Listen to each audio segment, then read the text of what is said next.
The Steelers held on for a critical 29-24 win in Detroit on Sunday when Amon-Ra St. Brown was called for offensive pass interference at the goal line on the game's final play, the second of two OPI penalties that wiped off potential game-winning touchdowns for the Lions. Coupled with the loss Sunday night, Pittsburgh now needs to either win its two remaining games in order to clinch the AFC North. All right, so Cam, we heard D. Wood say earlier he thinks that the Pittsburgh Steelers, if they can get in, will run the table and go on a deep playoff run. Uh-huh. What do you make of their playoff chances and what type of team they could be in the postseason? Respectfully, Damien is going cuckoo for Cocoa. I don't know what's in that first take mug, but to think that the Pittsburgh Steelers can make a deep playoff push, I don't see it. You got teams like the Jacksonville Jaguars. You got teams like the LA Chargers. You got teams like the Broncos. And I haven't seen enough. And for me, do I believe in Aaron Rodgers? Yes, more than probably any other AFC quarterback outside of Josh Allen? Yes. But understanding that you got to go through certain individuals, not to mention the Patriots, not to mention potentially the Bills, and that's what has me being reserved or hesitant to really commit to a deep playoff push. I will say this. When I look at the AFC conference as a whole, it's a flawed conference.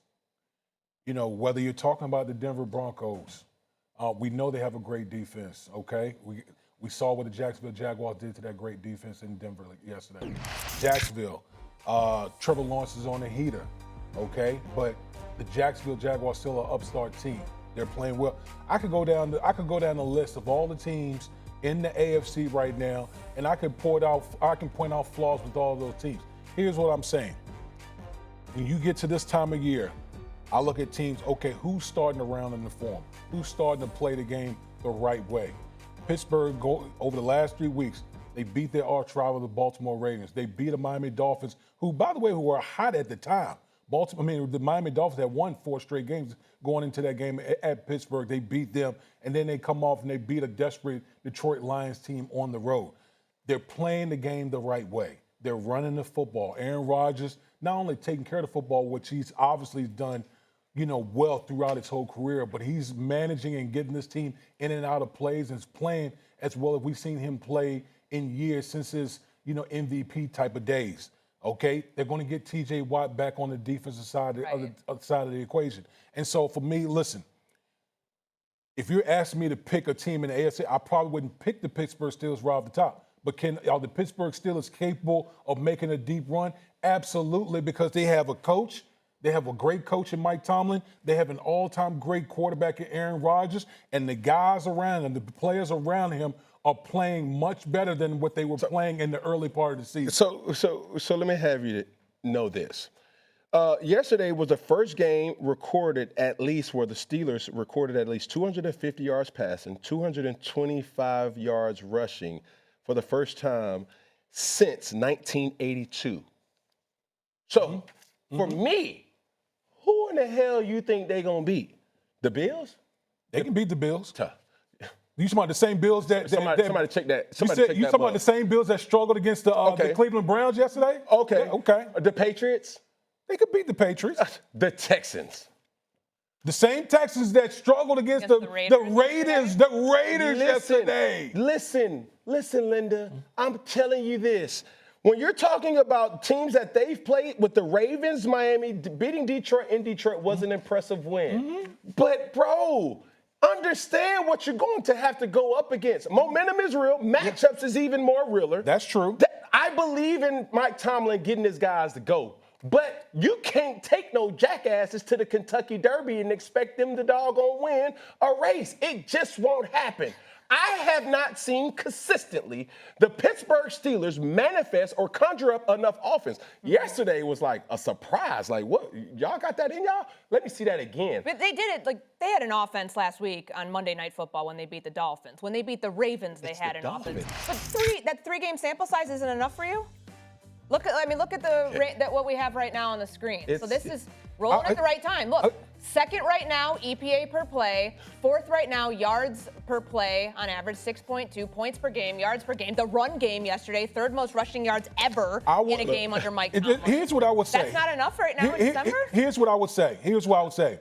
If the Pittsburgh Steelers was in the NFC, I'd probably having a different discussion. Because I think that the NFC as a conference is stronger than the AFC. You talk about the Rams and the Seahawks, all those type of teams, it would be a different discussion. I'm just saying in the AFC, the AFC, in my opinion, is wide open. There's not one dominant team in the AFC. It changes from week to week. Yeah. 1 week, you got this flavor. The next week, last week, no one was talking about the Jacksonville Jaguars. This week, not everybody's on the Jaguars bandwagon. That's what's going on in the AFC conference right now. Can I say something real quick? Because the people in America need to understand this. Okay. There is a certain strategy that you could kind of skew the reality and not, make the actual point. Can you bring that graphic back up as far as their rank offensively? Since week 14 was the highlighted moment that we have to. 3-game sample size. Yes, they played the Ravens, the Dolphins, and obviously Detroit, where they put up a stat that they haven't did or we haven't seen ever, right? So let's be mindful, ladies and gentlemen, where these statistics is kind of coming from. See, maybe not so much. Impressive win on Saturday night. The Bears pulling off an amazing comeback, this time against the Packers to avenge their Week 14 loss. Chicago overcame a 10-point fourth-quarter deficit to send the game to overtime, where Caleb Williams won the game with a 46-yard touchdown pass to DJ Moore. Chicago's now a game and a half up on Green Bay in the NFC North with 2 games to play. Can this version of Caleb Williams lead the Bears to a Super Bowl, Cam? You give me that fourth quarter overtime, Caleb. Yeah, that's that exotic Caleb. You dig what I'm saying? The reason why I say that is I am so impressed with Caleb Williams throughout this whole year is because it's not about your off-field, curricular activities, extracurricular activities. The nails, that's cool. Hey, bro, let's make it all about football. What we've been able to see on display week in and week out, and I wish Shay was here to talk about her Bears, because Caleb has answered the call. Now, you take away that late game interception that he had, that cost, the Bears the loss. But above all, last week or on Saturday, he was out. He was without Roman Dunze. He was without, Burton. With those guys added back into the roster, he's only going to get better. He's proven time and time again. And I don't even think that this is just a Caleb Williams kind of highlight more so than the Ben Johnson praise.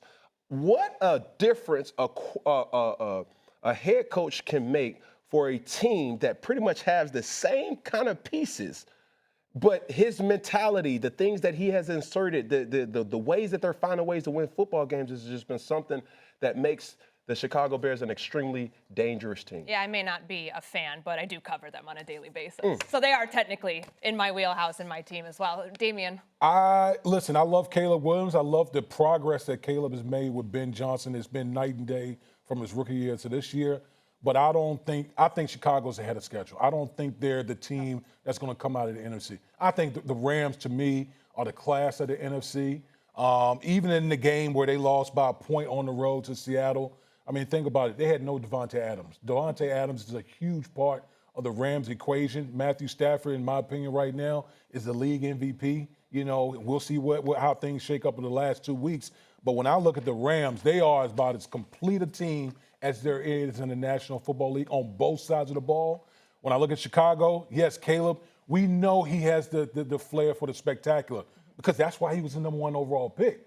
But when you look at the Bears, because remember, it's not Caleb versus the Rams, it's the Bears versus the. Yeah. You got to look at the whole picture.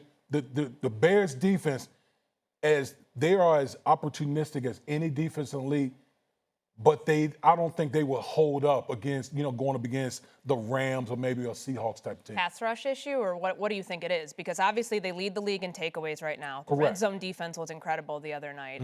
What is your holdup there? I think the rush defense, listen, the one thing, as much as we talk about Matt Stafford and Puka Nacua and Davante Adams, guess what else they have?